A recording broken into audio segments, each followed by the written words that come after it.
पुराण में ऐसा क्या है कि जो जाकर बैठता है या टीवी पर भी ध्यान लगाकर या मोबाइल पर भी चालू कर 15 मिनट की भी अगर आराधना ध्यान लगाकर शिव पुराण सुन लेता है तो उसकी झोली भर आ जाती है।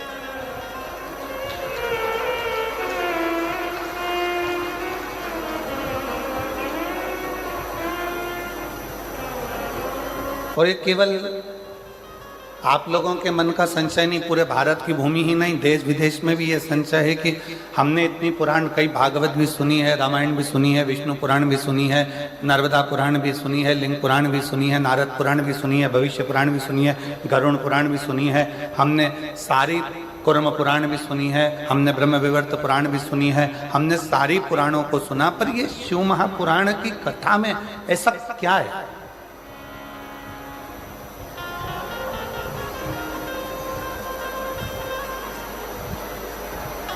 ऐसा क्या भरा है शिव महापुराण की कथा में कि जो जाकर बैठा, जिसने पंडाल में कथा सुनी, जिसने मोबाइल पर कथा सुनी, जिसने टीवी पर आस्था चैनल पर कथा सुनी और कुछ ना कुछ उसने मांगा और वो उसको मिल गया, उसको प्राप्त हो गया।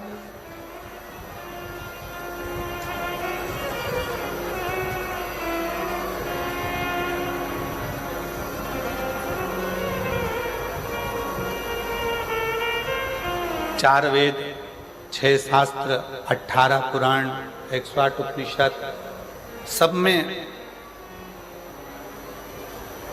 सब कुछ है। सारा जीवन का सार भरा पड़ा है, परमात्मा की अविरल भक्ति भरी पड़ी। पर शिव महापुराण क्या दे रही है? ये इतने भक्तों का सैलाब, इतने शिव भक्त लगातार कई सालों से लगातार शिव की कथा सुनते हैं, मांगते हैं, झोली पसार कर लेते हैं और चले जाते हैं और फिर वापिस कथा में आ जाते हैं कि मेरे बाबा ने मुझे झोली भरकर फिर दे दिया, मेरे बाबा ने फिर प्रदान कर दिया, मेरे बाबा ने मुझे सब कुछ दे दिया, फिर आ जाते।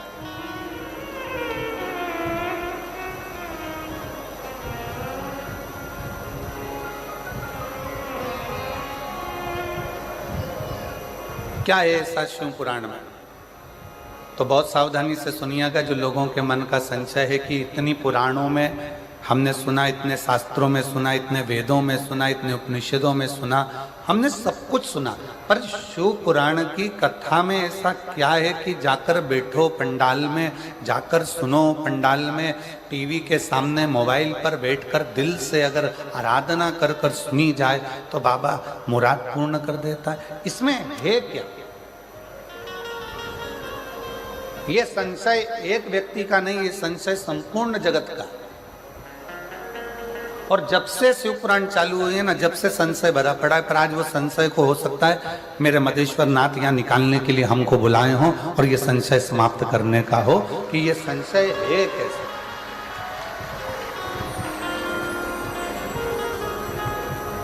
और आज अगर वो प्रसंग निकला है तो बड़े सावधानी से सुनिएगा। चारों वेद, 6 शास्त्र, 18 ही पुराण, सारे उपनिषद, किसी में भी, किसी के अंतर्गत भी विराम का जब समय आया है, पुराण का जब विराम हुआ, जैसे भगवान कृष्ण की श्रीमद् भागवत का विराम हुआ, रामचरितमानस का विराम हुआ, विष्णु पुराण का विराम हुआ, अग्नि पुराण का विराम हुआ, नर्मदा पुराण का विराम हुआ, लिंग पुराण का विराम हुआ, नारद पुराण का विराम हुआ, किसी पुराण में भगवान ने आकर दुख मिटाने का बात नहीं कही।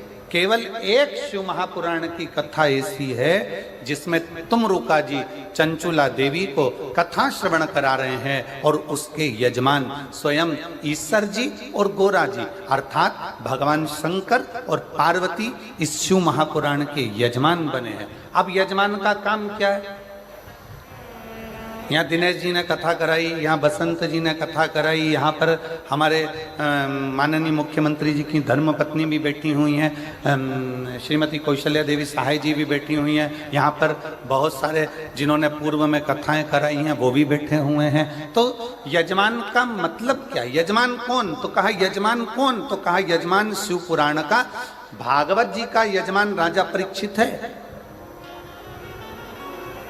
रामचरितमानस का यजमान काशी नरेश है, सारे पुराणों का कोई ना कोई यजमान है, पर शिव महापुराण का यजमान कोई मनुष्य नहीं है। शिव महापुराण का यजमान स्वयं शंकर और पार्वती है, स्वयं शिव और पार्वती।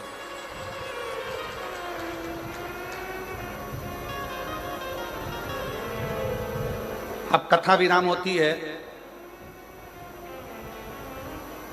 तो कथा विराम होने के बाद में यजमान दक्षिणा देता है कि नहीं देता? अरे बोलो तो जम के, देता है ना। महाराज जी आपने कथा करी है, दक्षिणा। अब शिव पुराण का यजमान कौन है?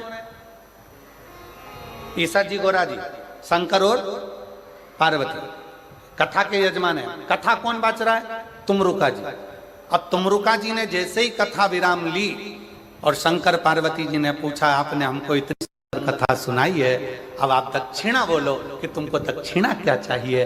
तो तुमरुका जी कहते हैं, भोले बाबा अगर दक्षिणा में देना चाहते हो तो इतनी कृपा करना, ये शिव महापुराण की कथा जो सुनने के लिए पंडाल में आ जाए, उसके घरे शास्त्र हमने सुने, सारे वेद हमने सुने, हमने सारे उपनिषद सुने, पर ये शिव महापुराण की कथा में ऐसा क्या है कि लोग जाकर बैठते हैं और उनके मन के मुराद पूर्ण हो जाते हैं, उनके मन की कामना पूर्ण हो जाती है।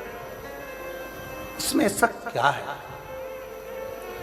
किसी पुराण में भगवान ने वचन नहीं दिया, केवल एक शिव महापुराण 18 पुराण में से ऐसी है जिसमें शंकर भगवान तुमरुका जी को वचन देते हैं, सुनो तुमरुका, कलिकाल में, कलयुग में देवता हो, असुर हो, राक्षस हो, किन्नर हो, गंधर्व हो, मनुष्य हो, पशु हो, पक्षी हो, जलचर हो, थलचर हो, इस शिव महापुराण की कथा को जो पंडाल में बैठकर श्रवण करेगा या किसी भी माध्यम से कहीं पर भी बैठकर मेरी इस पवित्र कथा को सुनेगा, फिर उसके घर की, उसकी जवाबदारी मेरी होगी और उसका कष्ट मिटाने की जवाबदारी मेरी होगी। मैं ये वचन देता हूं, ये मैं वचन देता हूं आपको।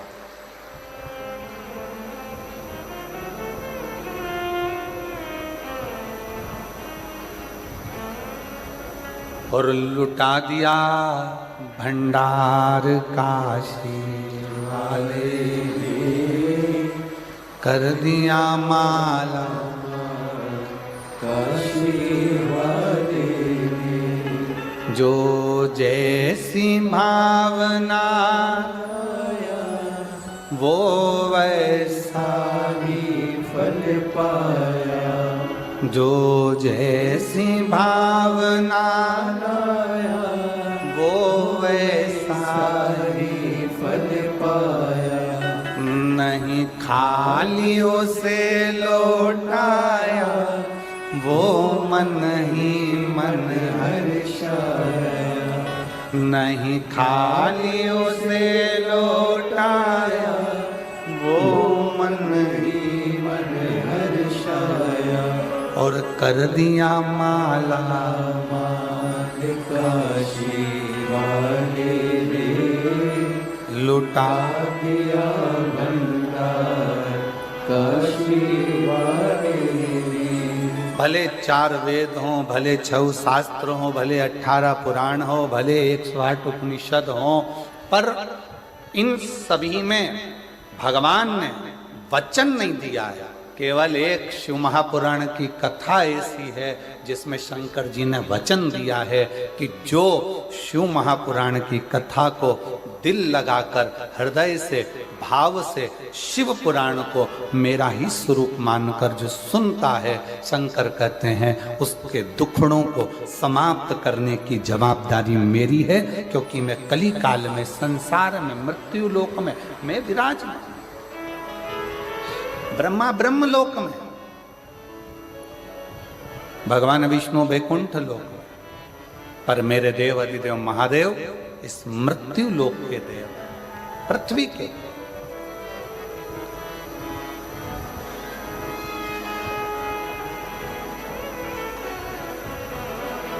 जैसे पंथ और सनातन धर्म,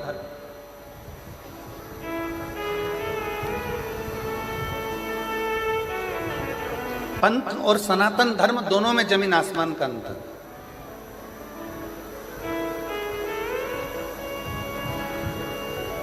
पंथ में कुछ चीजें एक जैसी होती, जैसे किताब एक, देवता एक, पूजन स्थल एक,